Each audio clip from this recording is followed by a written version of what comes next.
the 7.2 and 7.3 are going to discuss properties of parallelograms.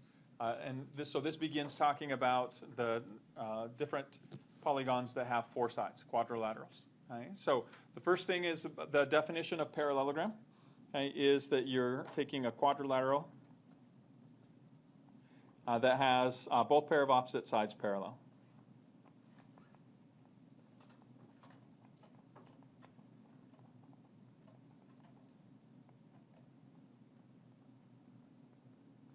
So when you look at this, the relationship that holds true, you can see from these tick marks that PQ is parallel to RS and that QR is parallel to PS. And so those are the relationships in this parallelogram. Okay, now keep in mind a couple things regarding this. All properties of parallel lines are going to hold true here. Okay, so what you would see is that if you extended these lines out, right, you have alternate interior angles. If you look at these consecutive interior angles, and you have all the relationships that we've talked about with parallel lines that are going to hold true for a parallelogram. Okay, we'll discuss this here in a little bit. The main thing for the questions on this slide here is the area formula for a parallelogram, and that area formula is base times height.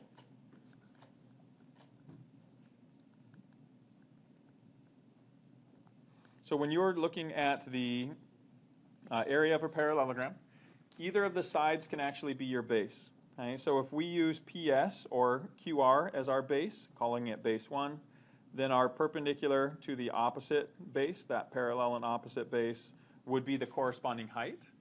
So B1 times H1 would give you the area of that parallelogram. If we had RS or PQ as our base, so I'm going to call that base 2, B2, then the perpendicular would be to that opposite side, and we would call that H2. So B2 times H2 is also equal to the area of this parallelogram. So B1 times H1 is going to equal B2 times H2. Now, for the most part, you're just going to be asked to calculate the area, right? So on these two questions here, look to calculate the area, and on this one to the bottom right, see if you can use the area formula to calculate the height. So these are what I would consider the straightforward questions, right? So you have a formula, you just need to apply the information for that. So if we look at this first problem here on the top right, we have our area formula, base times height. The only thing you have to distinguish here is which of these bases have a corresponding height to it. So we see that this 42 is our height that corresponds to this base up here. And so those are the values that we will calculate, a base of 54 and a corresponding height of 42. So you can either enter your answer as a calculation, or if you actually calculated, you would get 2268 as your area.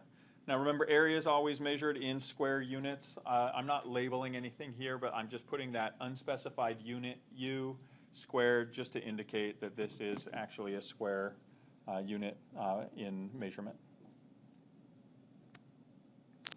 If we jump down to the lower left, it also has an area formula involved with it.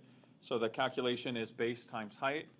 And what you can see here just visually, and again, we've done this with both non-right and right triangles, but if you just count, your base is 2 units, and your corresponding height, when you look at that, it goes up 3 units to get to the other parallel and congruent base up there. And so 2 times 3 gives you your total area for that question. Once again, there's no specific units provided, but area is a square measurement, a 2-dimensional measurement using square units.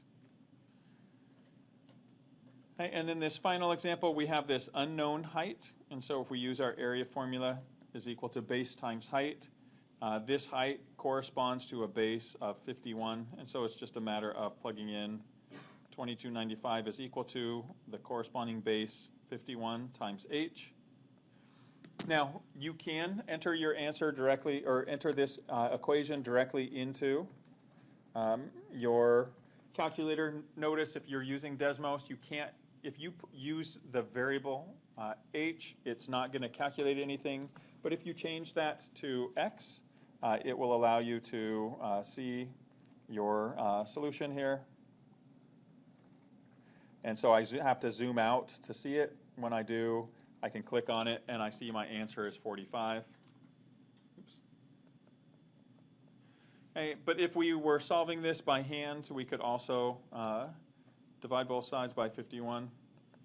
And so if you wrote 2295 over 51, okay, or you did that calculation by hand, 2295 over 51, oops, you would see your answer 45, confirming what we got as well.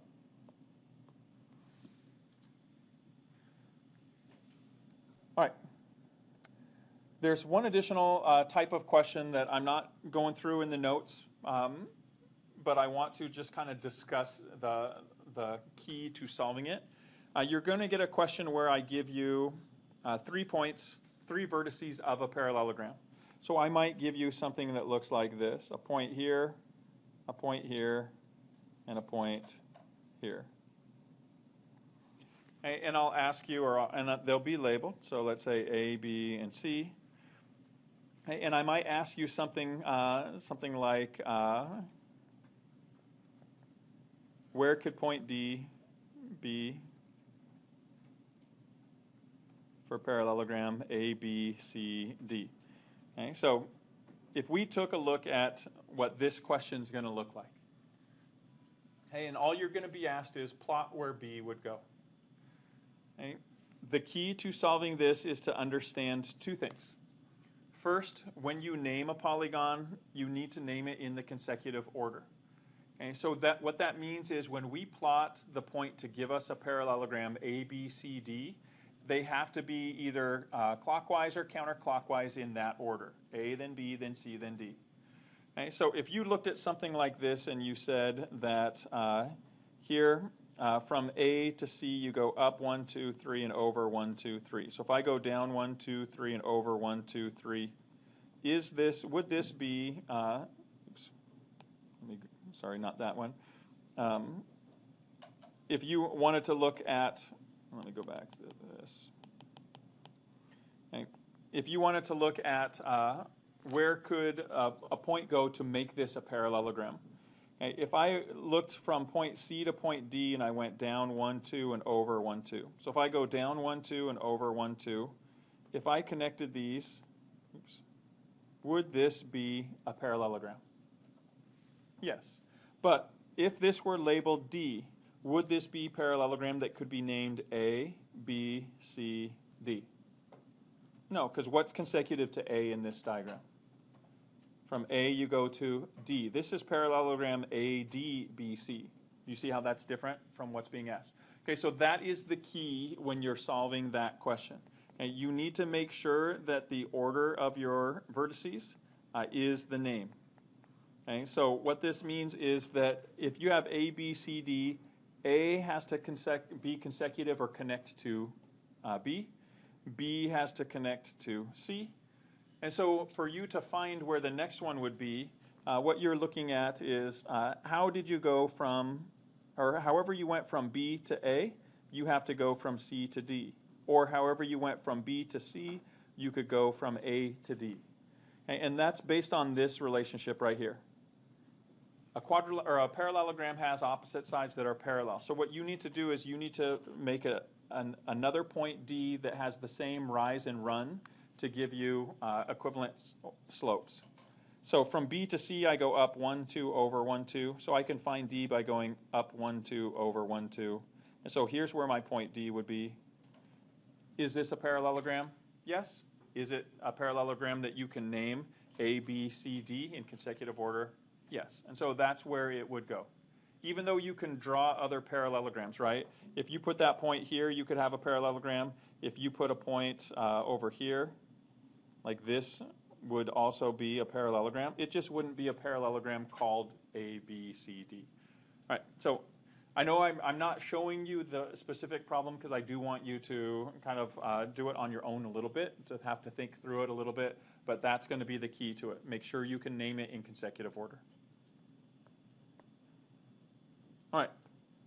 These next two slides here for 7.2 are going to introduce pretty much the properties that you're going to see in 7.3 as well. Okay, and these are properties that are true of any figure that is a parallelogram. Okay, the first is the opposite sides are equal.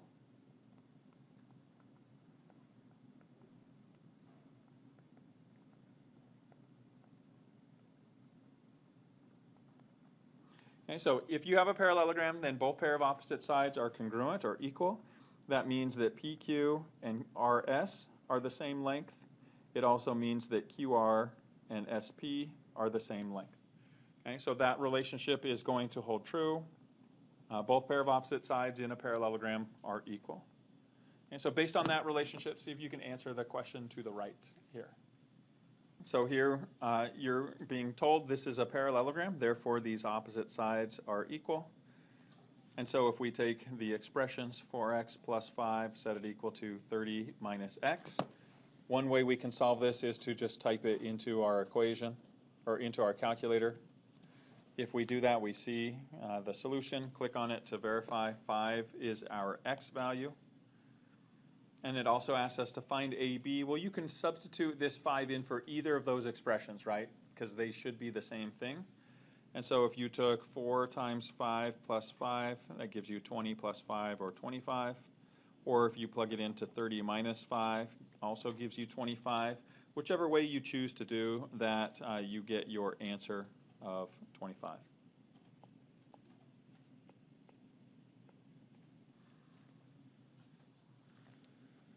All right. Second property on this slide has to do with opposite angles. So not only are each pair of opposite sides of a parallelogram congruent, opposite angles are congruent as well.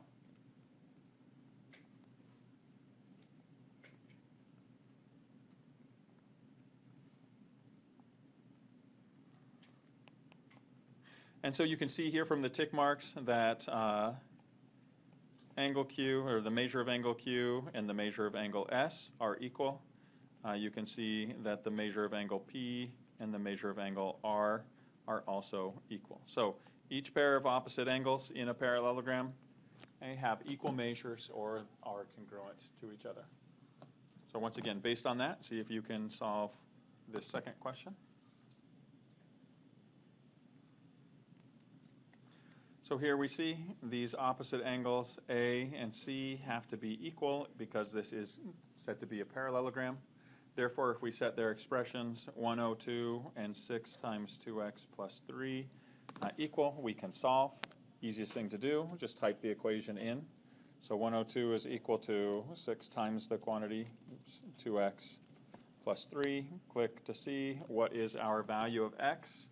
We see that it is 7. The question is asking us to find the value of x. We already know the angle measure itself. And so this is our solution. We could have also solved this by dividing both sides by 6 and then subtracting the 3. So if we took 102 divide by 6, and then if we subtract or take 17 equal 2x plus 3, subtract 3 from both sides, gives us 14, and then divide by 2, and we would get our value to be 7.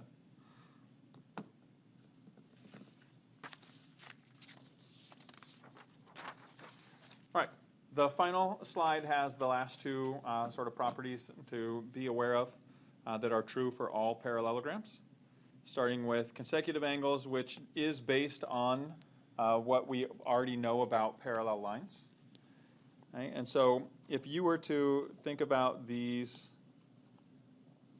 two sides here, since these are this is a parallelogram, these are parallel lines.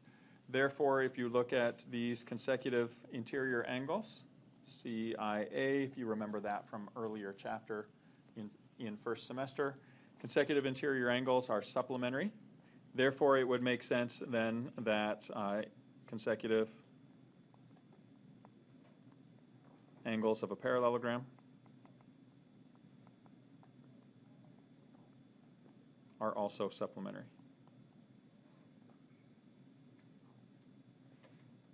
And remember, supplementary means they add up to 180.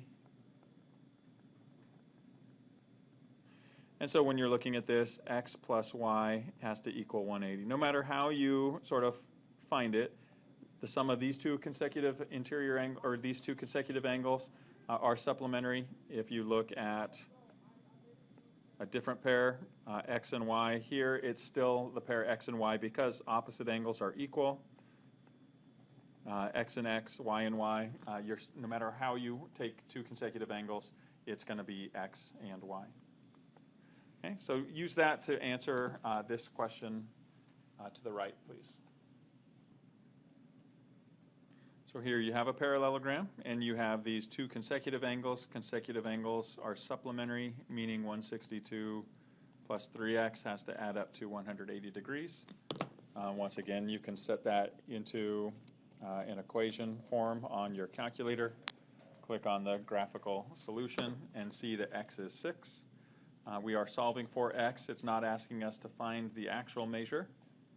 If we were finding the measure, it would just be the supplement 18. If we're solving this by hand, we would subtract 162 from both sides and then isolate our x by dividing both sides by 3, and that gives us x is 6 as well.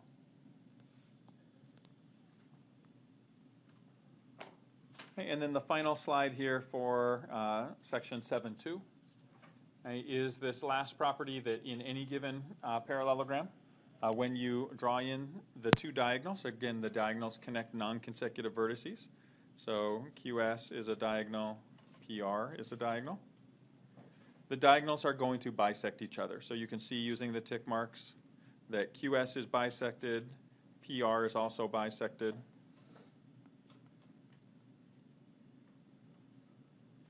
And so we see that the diagonals of a parallelogram bisect each other.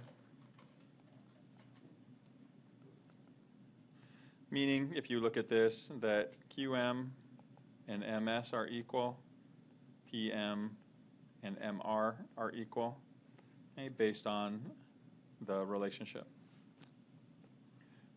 Okay, so try this final question here on the bottom of this slide. See if you can find all four of those unknowns. You may need to resort to properties of parallel lines to help figure these out as you draw in that diagonal. And you're creating this transversal, and you're a line that intersects both or two parallel lines. All right, so what I'm going to do here first is I'm just going to go through and I'm going to look at all the different pieces of information that we know about this figure, and then I'll go in and answer the questions. For the most part, you don't need to know every piece that I'm going to talk about. I'm just going to go in and show you how you can find all the information, or as much of the information as possible. So looking here, we have this, we're told that we have a parallelogram. So angle ADE is, I'm just going to go in order of what it shows. So ADE is 40 degrees. Well, since this is a parallelogram, that means that these two sides are parallel to each other. Opposite sides of a parallelogram are equal, so that means this other side is 7. But we also see that these alternate interior angles have to be equal as well. So this angle right here from C to B to D is also 40 degrees.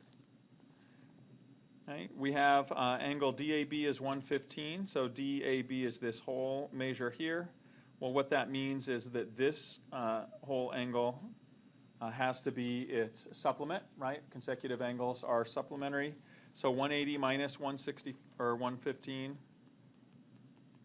leaves 65. So that means this whole angle is 65. Well, if 40 of it is this angle here, I know that 25 remains for that angle.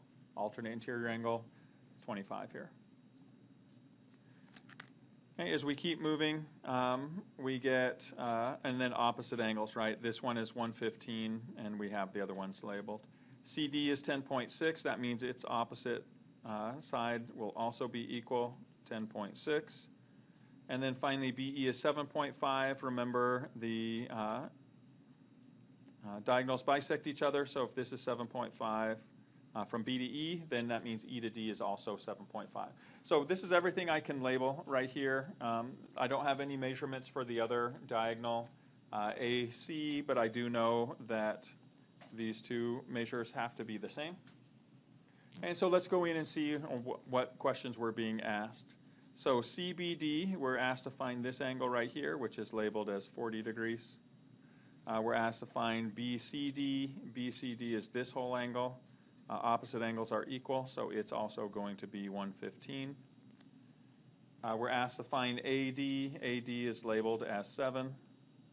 And finally, we're asked to find BD. BD is this whole length, which is 2 segments of 7.5. So 2 times 7.5 is 15, and that would give you your 4 answers for this problem.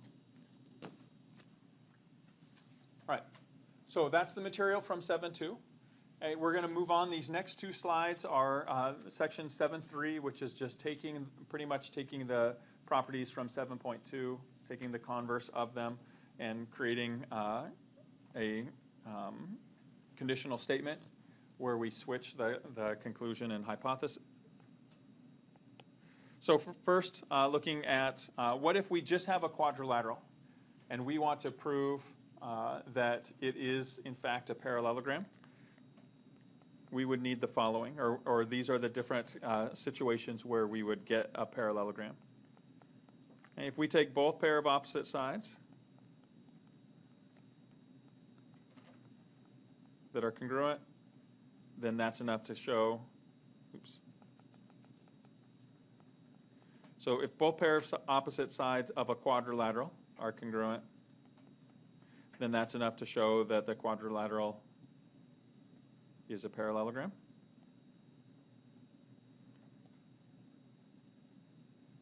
And so basically, if we see this, if both pair of opposite sides are congruent here, then every other property that we just looked at in 7.2 will also hold true. So it means that angles B and D are the same. It means that the diagonals are going to bisect each other. And all of those other properties are going to hold true as well.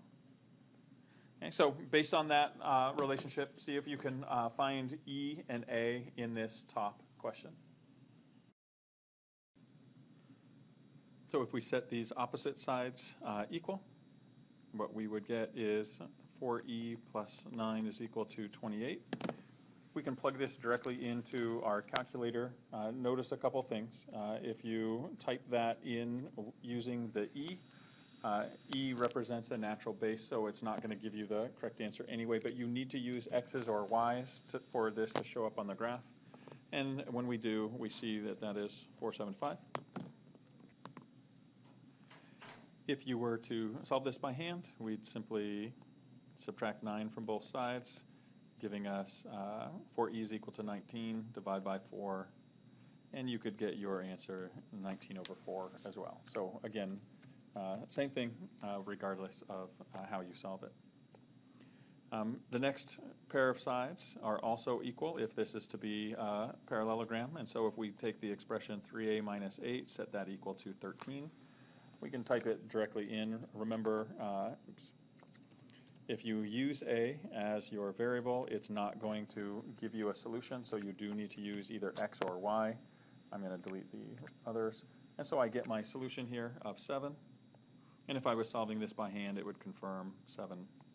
3a, add 8 to both sides to isolate your 3a, divide by 3, and you would get a is equal to 7 to confirm that answer.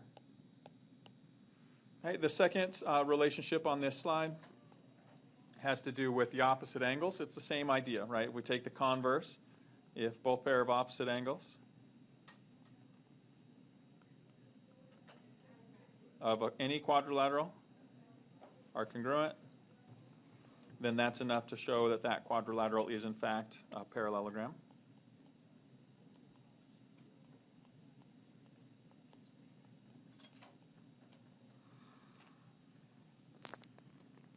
And so again, it's saying that if B and D are congruent and A and C are congruent, then you have a parallelogram. So try this next question here. See if you can find the value of x that would make this true. Right, so if you're looking at this problem here, in order for this to be a parallelogram, these opposite angles need to be the same. And so if you take the expression and set it equal and solve, you will get your solution.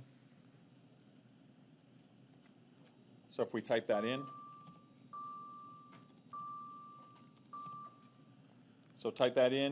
check on your graph. You see that the value of x is 5.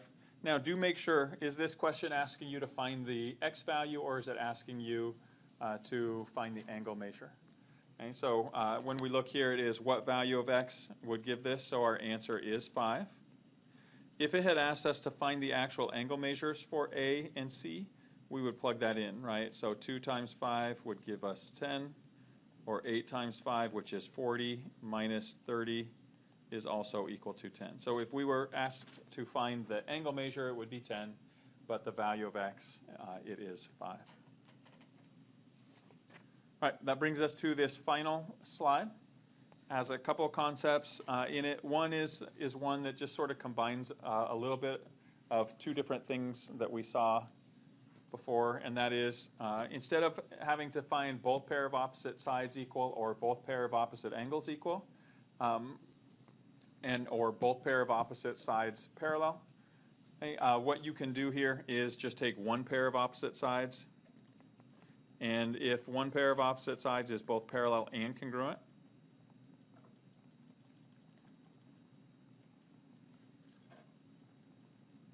so parallel and congruent, then that's enough to show that the quadrilateral is a parallelogram. So here, if you know that that side, BC and AD, are both parallel from the arrow tick marks and then equal, you know that you have a parallelogram.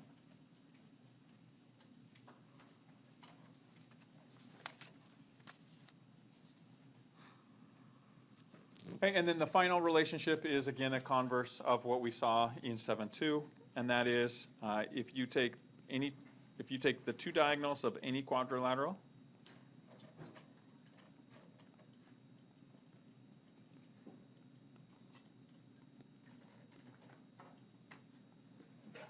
and they bisect each other, then that's enough to show that that quadrilateral is again, in fact, a parallelogram.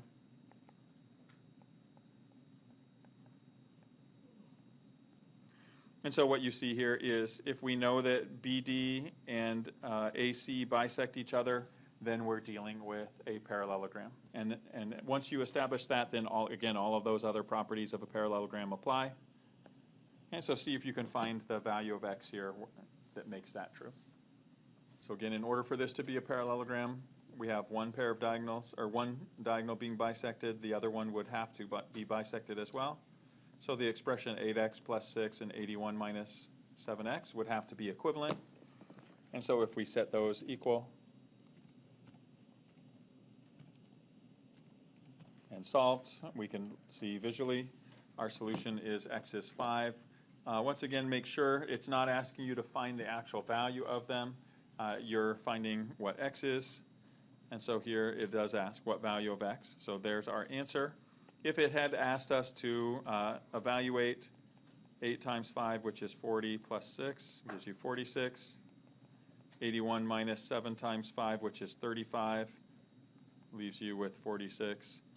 So if you were trying to find the lengths of those portions, you would get 46, but this one is asking you for finding x, which is 5.